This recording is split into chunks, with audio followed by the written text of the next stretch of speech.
was the last time that you said yes and then regretted it? Maybe you regretted it right away. Maybe it was a little while later. Maybe it was a long time later. But when was the last time that you said yes and then wish you hadn't? Oftentimes, we will feel either social pressure or some other kind of pressure to say yes, when it's better for us personally, for our lives, for everything, if we just say no. Years ago, I had an office chair and I was ready to be done with it and to get a different one. So I listed it online. Guy came, drove over, and he looked at the chair, sat in it, did all the things, up and down. Oh yeah, it works. Yep, I can sit in it like it's a chair, dude. And I listed it for only $50, which is really quite a good deal for the chair. And the guy gets done, stands up, he says, well, I'll give you 15 for it. And I just smiled and said, no thanks.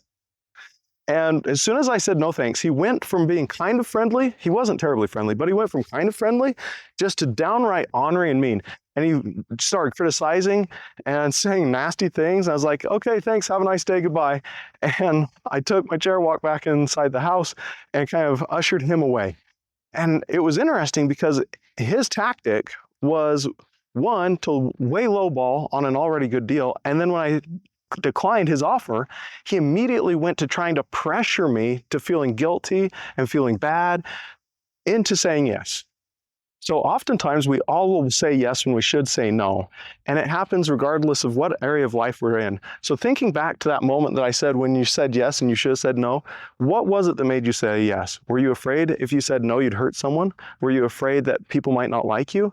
Were you afraid that maybe it was a missed opportunity? Afraid, afraid, afraid. It's a pattern. Most of the time when we're saying no, it's because we're afraid of something. So it's important that we take a moment, take a step back, and figure out what it is we're afraid of. So all of us in life should have goals that we're hoping to accomplish or dreams of what we'd like to do. And if we can take a little bit of time and identify what those are, and then build out some steps to achieve those, then it makes it so much easier to tell people no, because what we can do is we can look at that list of goals or dreams or hopes, and then if something doesn't align with us accomplishing that list, we can say no. Now, if you're wondering, how do I say no? I'm going to give you a few strategies that makes it a little bit easier. The first strategy is simply to thank them.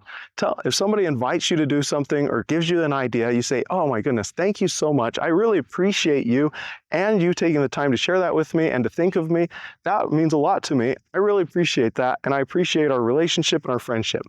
Now what you've done is you've disconnected the idea from the relationship and made it so much easier for you to tell them no, that it's not going to be a fit right now. The second strategy is to complement the idea. So if somebody comes to you and says, hey, I've got a great idea for you, or hey, let's go do this.